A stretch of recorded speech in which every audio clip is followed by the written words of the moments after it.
ظاہر سی بات ہے کہ کسی چیز کو آئیڈیل اسی وقت بنایا جاتا ہے جب ہر جہت سے اس کے کردار میں حسن ہو، اور حسن کا کائنات میں کوئی ایسا شخص نہیں ہے جو پرستار نہ ہو۔ تو اللہ نے پیغمبر کی ذات میں وہ حسن دیکھا جس کی بنیاد پہ تمام عالم انسانیت میں کو یہ پیغام دیا کہ ان کو اپنے لیے نمونہ عمل بنانا، لیکن شرط رکھی کہ عمومی پیغام تو میں دے رہا ہوں، لیکن کون ان کو آئیڈیل بنائے گا، کون ان کی ذات کو نمونہ عمل قرار دے گا؟ لمن یرجو اللہ، جس کی امیدیں ساری اللہ سے رہی، یعنی وہ مکمل طریقے سے اللہ کی ذات کے اوپر بھروسہ رکھتا ہو۔ دوسری شرط یہ لگائی کہ والیوم الآخر، اور قیامت کے اوپر اس کا یقین ہو، آخرت کے اوپر اس کا یقین ہو۔ وذکر اللہ کثیرا، اور کثرت سے موت کا ذکر کرتا ہو۔ یہ تین شرط اگرچہ کسی مسلمان میں، مومن میں بدرجہ عدم پایا جاتا ہے تو وہ یقیناً پیغمبر کو اپنا آئیڈیل بنا کے اسی راستے پہ چل پڑے گا۔ اب مسلمان کیوں نہیں چل پا رہے ہیں؟ اس کی وجہ یہ تین شرائط نے بتا دیا کہ نہ ان کو اللہ کی ذات کے اوپر بھروسہ ہے، نہ ان کو آخرت کے اوپر یقین ہے، نہ کثرت سے وہ ذکر موت کرتے ہیں۔ یہ تین شرط، یہ میں اپنی طرف سے نہیں کہہ رہا ہوں، بلکہ یہ قرآن کے اصول بیان کر رہا ہوں کہ قرآن نے اعلان تو کر دیا، حکم تو دے دیا، مگر یہ بھی بتا دیا کہ سب نہیں کر سکتے، سب پیغمبر کو اپنا آئیڈیا نہیں بنا سکتے، وہی بنا سکتے ہیں جن کے اندر یہ تین شرائط پائے جاتے ہیں۔ ایک سال بات کریں چل پڑی ہے کیونکہ دامن وقت میں اتنا گنجائش نہیں ہوتا کہ میں نمونہ پیش کروں، تو آئیڈیل اور کسی کو نمونہ بنانے کے لیے ہم کو یہ تلاش کرنا پڑتا ہے کہ ہمارے سامنے وہ چیز ہو تاکہ ہم اس کو دیکھ کے اپنے لیے نمونہ بنا سکیں۔ اور ظاہر سی بات ہے کہ جو لوگ ان کے نزدیک تھے، سلمان تھے، ابوذر تھے، مقداد تھے، میں ان باتوں کو دہرانا نہیں چاہتا جو گزشتہ کو میں بیان کر چکا ہوں، انہوں نے ان کو دیکھ کے آئیڈیل بنایا ان کو، اور وہ کردار اپنے اندر پیدا کر دیا۔ تو اب ظاہر سی بات ہے کہ اب ہمارے سامنے نہ سلمان ہے، نہ ابوذر ہے، نہ مقداد ہے، ان کے اہل بیت کی تعلیمات ہیں، اور تعلیمات کی روشنی میں آج بھی دنیا میں کتنے لوگ ہیں جنہوں نے فقط تعلیمات کو لے کے باقاعدہ ان کی ذات کو آئیڈیل بنایا ہے اور ایک عظیم مرتبے کے اوپر پہنچے ہیں، اور نہ جانے کتنے ایسے لوگ ہیں جو ابھی پردہ غیب میں ہیں، ان کا کردار سامنے نہیں آیا ہے۔ ہم نے مثال کے طور پہ آپ کے سامنے قاسم سلیمانی کو پیش کیا تھا کہ یہ بھی تو ہے، لیکن دنیا میں ان کے مقابلے میں کوئی کردار ایسا ہے؟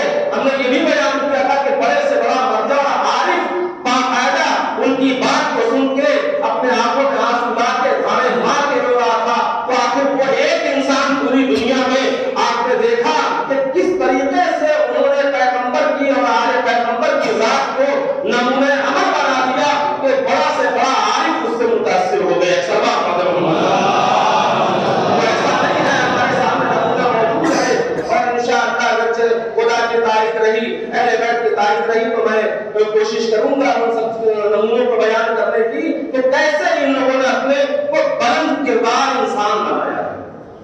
دیکھیے اہل بیت علیہ الصلوۃ والسلام کا سب سے خاص مقصد یہ ہے کہ ہمارے چاہنے والے اور انسان بلند کردار اور باعظمت انسان بنے۔ کون نہیں چاہتا کہ ہماری فضیلت بیان ہو، ہم کا فضیلت بنے؟ اہل بیت بھی یہی چاہتے ہیں کہ تم اگر ہمارے ماننے والے ہو، ہمارے چاہنے والے ہو، تو بلند کردار انسان بنو۔ اچھا، یہ بلند کردار انسان کب بنے گا؟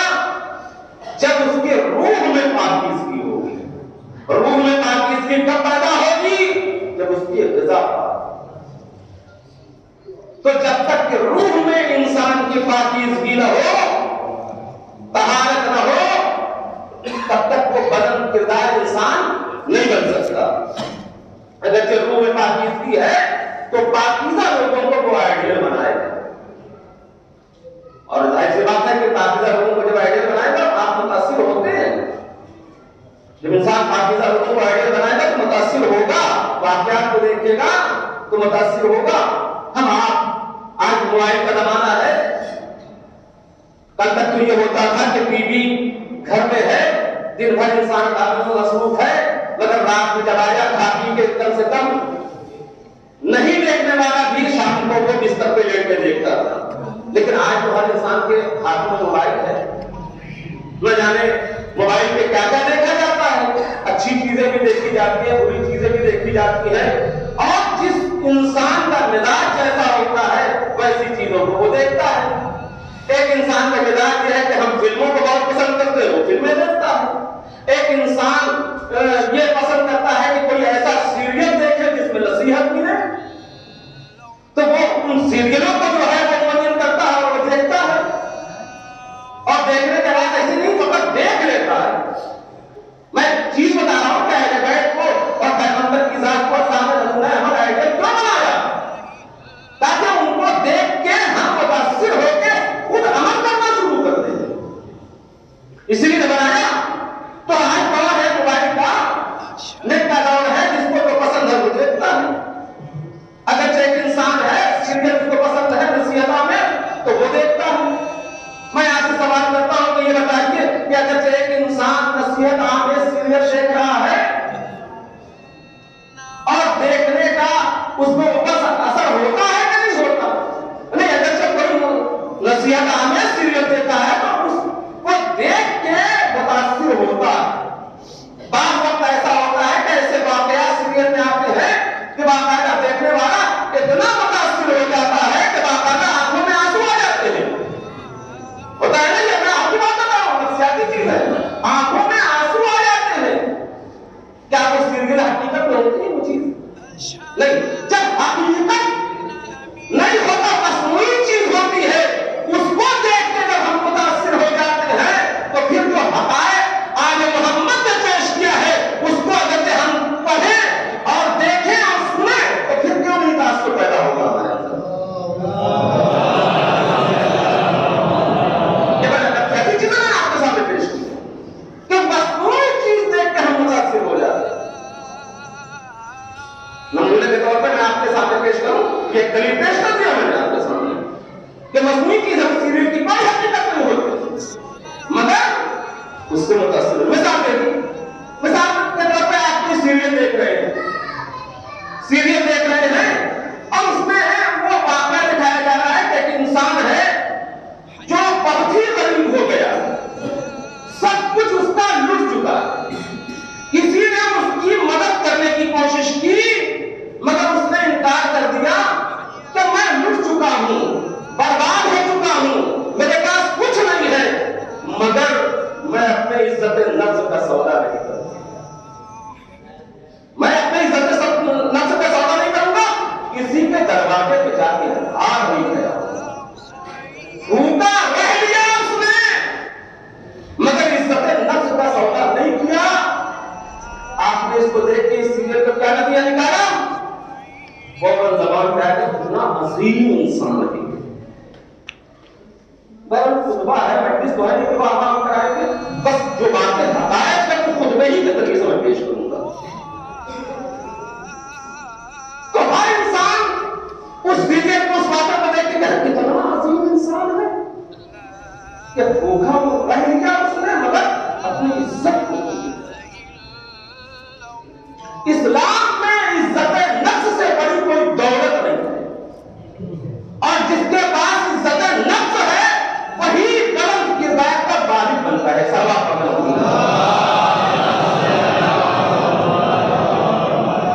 یہ میں نے آپ کے دنیا کے اعتبار سے میں نے مثال دیا، نمونے کے طور پہ میں آپ کے سامنے آپ پیش کرتا ہوں کہ عزت نفس کے ذریعے سے انسان اپنا کردار بنے۔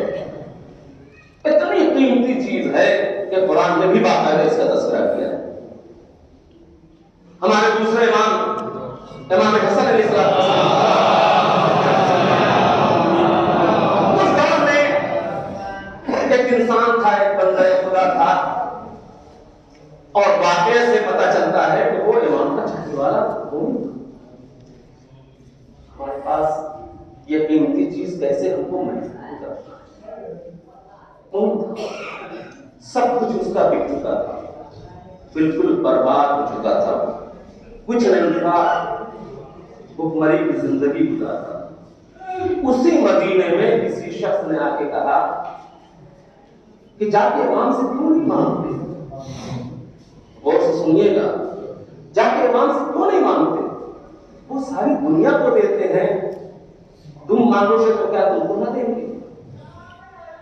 پہلی بات، کیا امام نہیں جانتے؟ امام ہر چاہنے والے کے حالات سے واقف ہے، چاہے آپ بتائیں نہ بتائیں، مگر وہ ساری باتیں ویسے اپنی جگہ پہ ہے۔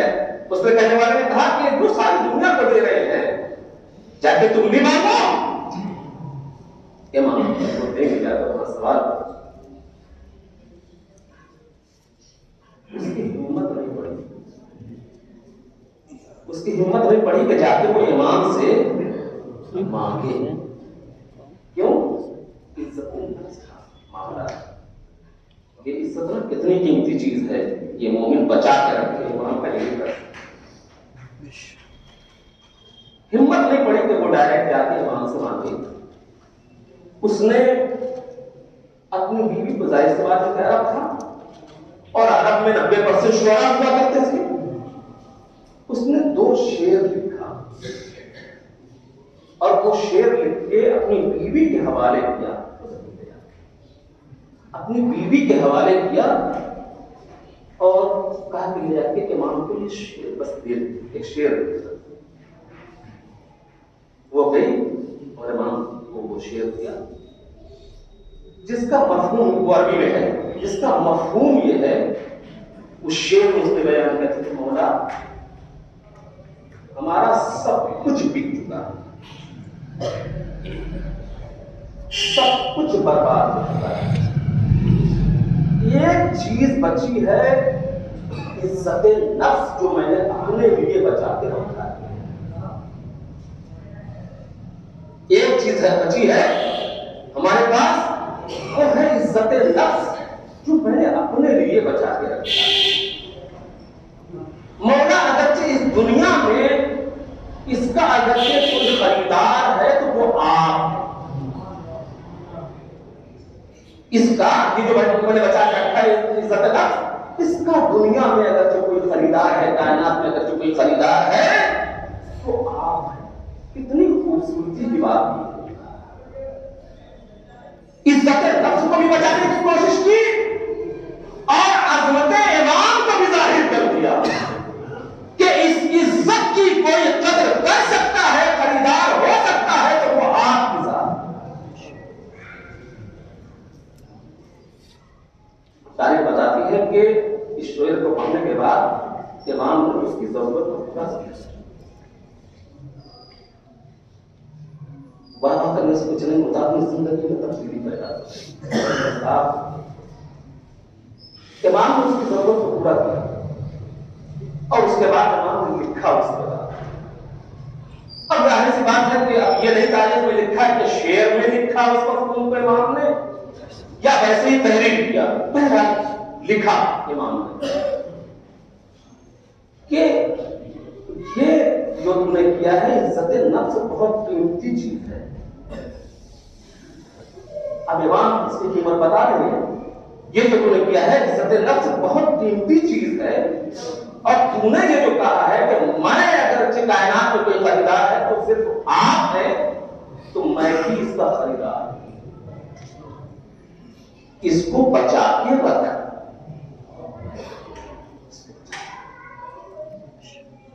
آپ نے اس سے کیا نتیجہ نکالا؟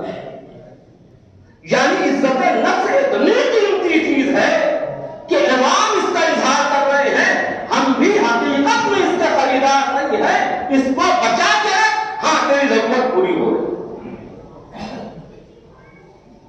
اس کا مطلب یہ ہے کہ مومن کی عزت سے بڑھ کے کوئی چیز نہیں۔ اور عزت نفس ہی وہ چیز ہے کہ انسان کے کردار سلمان درکار ماہر کیا ہے؟ عزت نفس کو بنیاد سے کردار. آگے باتیں آئیں گی. گزارش کروں گا جیسے میں بار بار کہہ رہا ہوں کہ تاریخ عالم محمد ہوتی رہے گی تو آپ کے سامنے پیش کروں گا. تو کہنے کا مقصد ہے کہ امام نے اس چیز کے قرآن نے بھی کہا کہ مومن کی قیمت، مومن کے نفس کی قیمت، اس کی عزت کی قیمت کم سے کم یہ ہے کہ جنت اس کی قیمت ہے. اب انسان پہچانے کہ ہم اس مرحلے میں مومن ہیں کہ سلوات پڑھ کر بات پوری طرح نہیں تمام ہو پائے گی. بات ایک اور سلوات پڑھ کر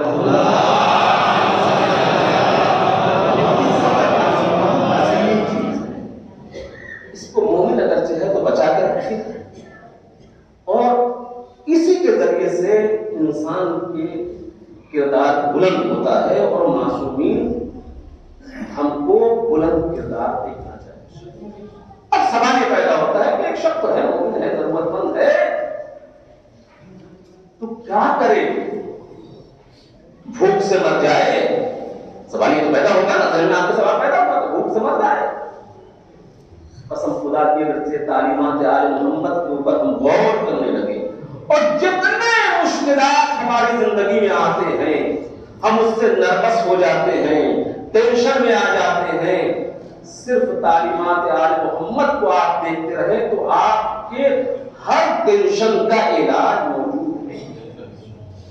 وقت نہیں ہے میں اس چیز کو پیش کرتا. ابھی 4 دن پہلے ہمارے ساتھ وہ حادثہ ہوا ہے کہ میں ڈپریشن میں باقاعدہ چلا گیا تھا اور بلڈ پریشر بڑھ گیا، شوگر بڑھ گئی، 2 دن تک پریشان تھا. جو ہمارے ساتھ حادثہ ہوا، راتوں میں نیند نہیں آئی، دن میں سونے کی کوشش کی، سو نہیں پایا. لیکن خدا رہنمائی کرتا ہے ویسے ایک قول امام کا دیکھا بالکل سکون. وقت نہیں ہے کہ میں اس کو بیان کروائی کروں گے تو انشاءاللہ ایک سلوات پڑھ کر محمد آپ کیا سمجھتے ہیں؟ اسے معلوم کرتا ہوں کتاب کو پڑھو. جیسے کائنات میں ان سے عظیم کردار والا کوئی نہیں ہے تو ان کے چاہنے والوں کو بھی ایسا ہی بننا چاہیے تو ان سے بہتر کسی کا کردار نہ ہوتا ہے.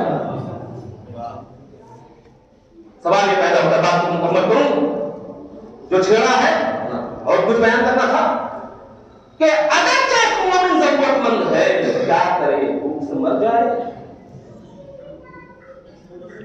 تو امام فرماتے ہیں مولا کائنات علی بن ابی طالب علیہ السلام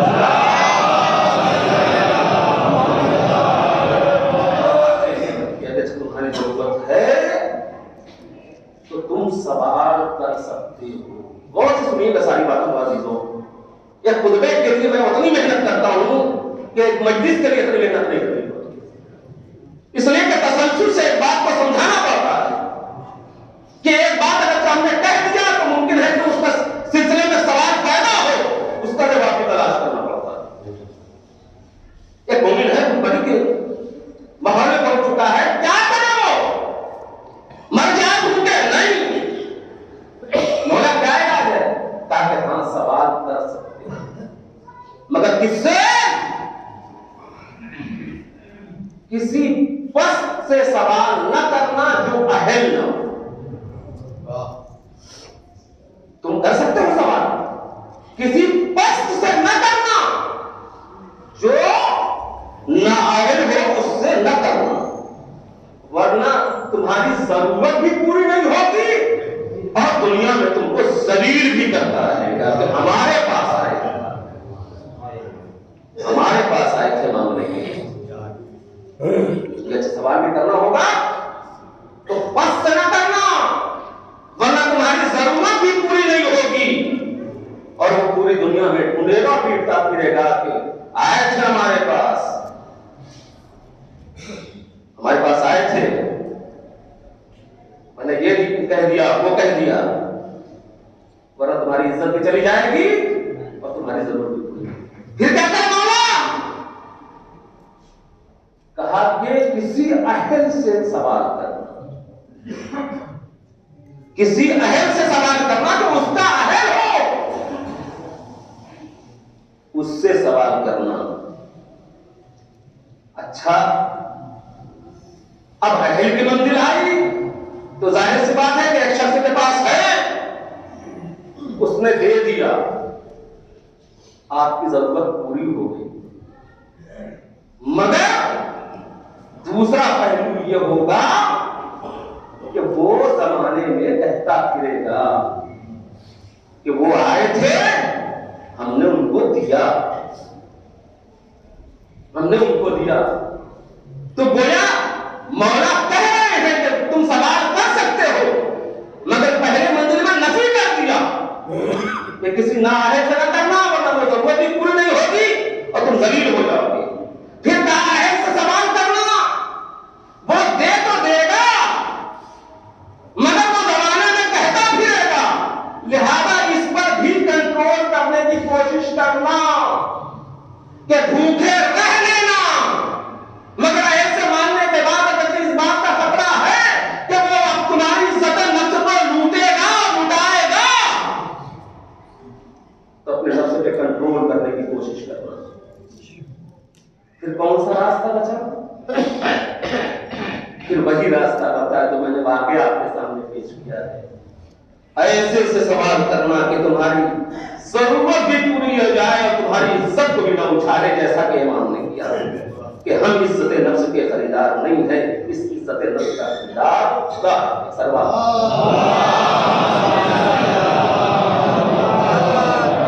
تو دنیا میں تمام مومنین کے ساتھ ایسے واقعات پیش آتے رہتے ہیں، لہذا تعلیمات عالم حکومت یہ ہے کہ اس عزت نفس سے بڑھ کے کوئی چیز نہیں۔ اور اس معاملے میں اس روایت اور حدیث اور تعلیمات آل محمد کے حوالے سے جو میں نصیحت کرنا چاہتا ہوں وہ یہی چاہتا ہوں کہ بالکل اہل سے طلب کرو، وہ بھی ایسا اہل ہو جو شور نہ کرے اپنی تعریف اور شہرت کے لیے۔ یہ تمام مومنین کے لیے، مگر علماء کے لیے جہاں اگرچہ یہ تعلیم اور اس پر عمل کرنا مومنین کے لیے واجب ہے، تو مولویوں کے لیے اوجب ہے، واجب سے بھی بڑھ کے ہے۔ وہ کبھی کسی کے دروازے پہ جا کے سوال نہ کریں، اس لیے کہ جتنا بڑا بھی جو دولت مند ہو وہ ہوا کرے۔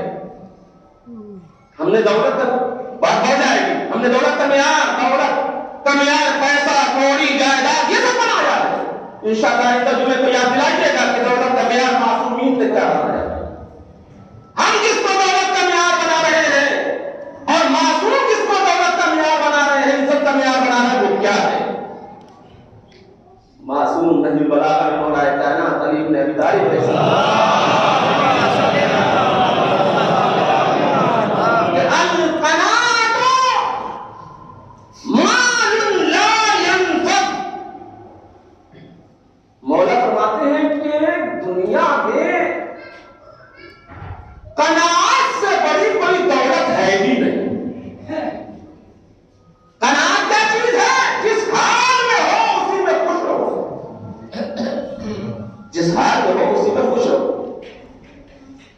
مولویوں کو تو واجب ہے نا، وہ جس حال میں ہے وہ خوش ہے۔ ہم کیوں جاتے دنیا والوں کے سامنے شکایت کریں کہ ہماری تنخواہ کم ہے، ہمارا پورا نہیں ہوتا؟ نہیں، تمہارے پاس سب سے بڑی دولت قناعت کی دولت ہونی چاہیے۔ سب سے بڑی دولت قناعت کی ہے، دولت ہونی چاہیے، اور قناعت جس کے پاس ہے اس کی عزت نفس محفوظ رہے،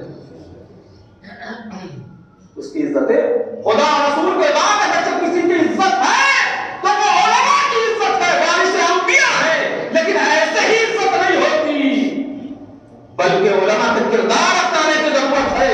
علماء نے، انبیاء علیہ السلام نے قناعت کو پسند کیا ہے، اس کی ویلو کہ اس سے بڑی کوئی دولت نہیں.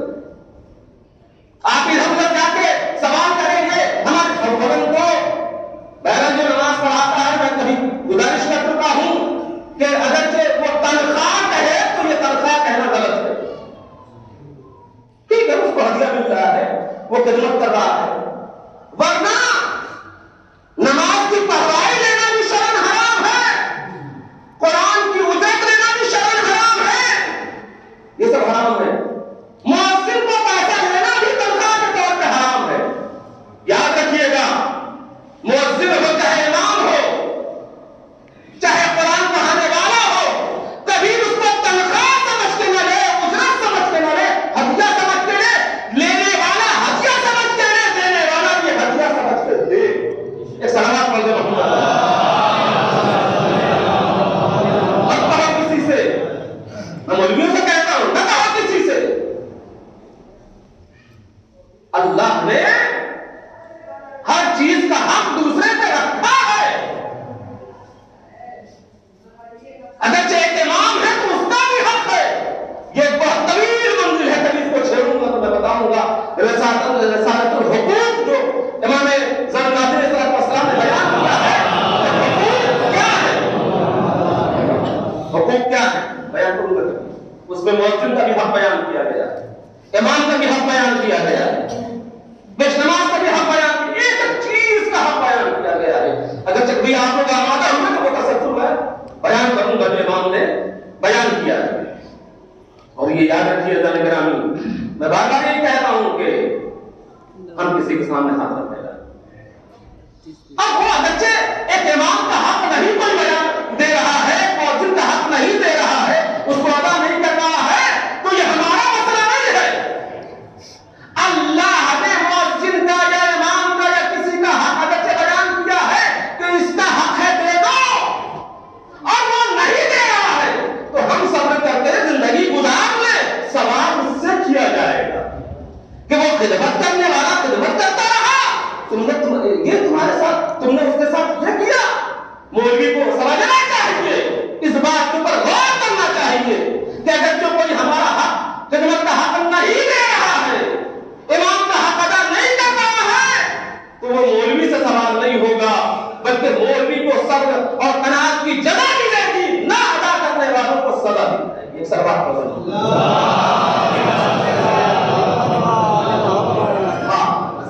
کسی کا دل نہیں دکھانا چاہیے. بس آخری بات، کسی کا دل نہ دکھاؤ.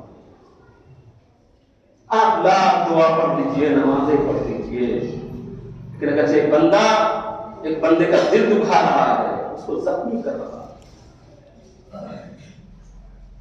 ہم سوچتے ہیں کہ ہم نے یہ کر دیا وہ کر دیا، ہم نے یہ نمازیں پڑھی وہ نمازیں پڑھی. آپ پڑھتے رہیے نمازیں. یہ چیز ایسی ہے کہ جانے گرامی دنیا میں اس کا کوئی علاج نہیں. آخری بات، خدا کسی کا دل دکھانے کی کوشش نہ کریں اور حق ماننے کی کوشش نہ کریں. اور ہم کو اور آپ کو کوئی حق نہیں ہے کہ ہم خدا کا تذکرہ کریں. کوئی حق نہیں ہے. کتنے حقوق اسلام نے بیان کیے ہیں، کبھی ہم نے معلوم کرنے کی کوشش بھی کی ہے؟ ہم تو واہ کے چکر میں رہتے ہیں. معلوم کرو. ایک ایک چیز کا سوال کیا جائے گا، ایک ایک چیز کا حساب دیا جائے گا.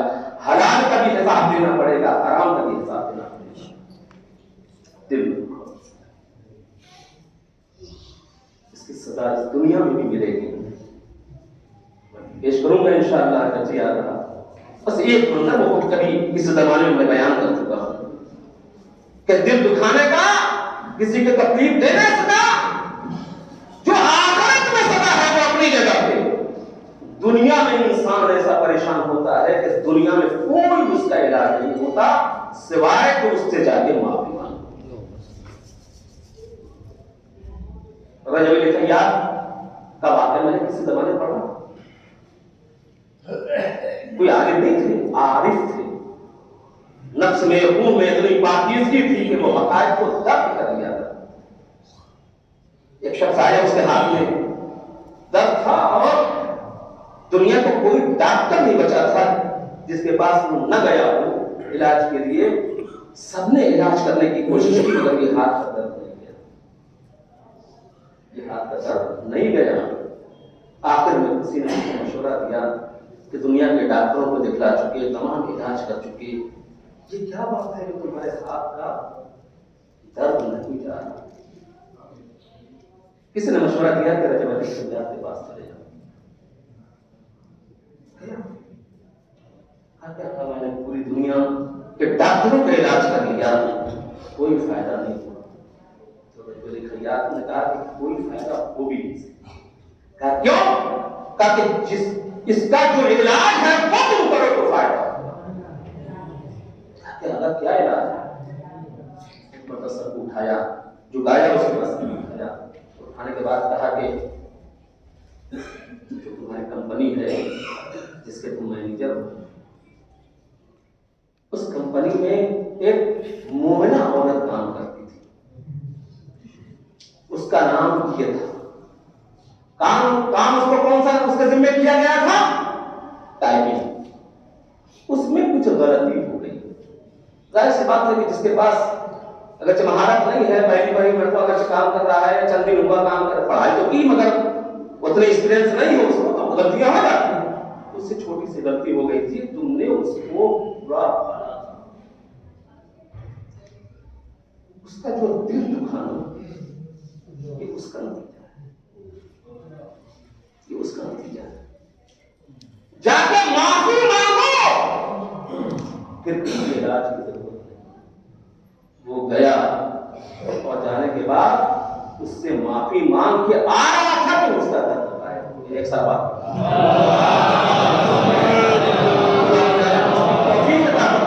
حقیقی اہل بیت کے چاہنے والے بنے. اہل بیت نے کسی کا دل نہیں دکھایا بلکہ اہل بیت نے دکھایا. تو آپ کو دیکھ کے اگرچہ کسی مومن کا دل دکھا رہے ہیں تو گویا آپ نے اہل بیت والا عمل نہیں کیا, اس لیے کہ اہل بیت کا دل دکھایا گیا ہے مگر اہل بیت نے کسی کا دل نہیں دکھایا. خدا مجانا ہم سبھی کو توفیق عطا فرمائے کہ ہم آل محمد کی سیرت کو اپنا کے اپنی دنیا بھی سنوارنے اور آخرت بھی سنوارنے. بسم اللہ الرحمن الرحیم. ونستعین الانسان بالقوة الا الذين آمنوا وعملوا الصالحات وتواصوا بالحق وتواصوا اللهم صل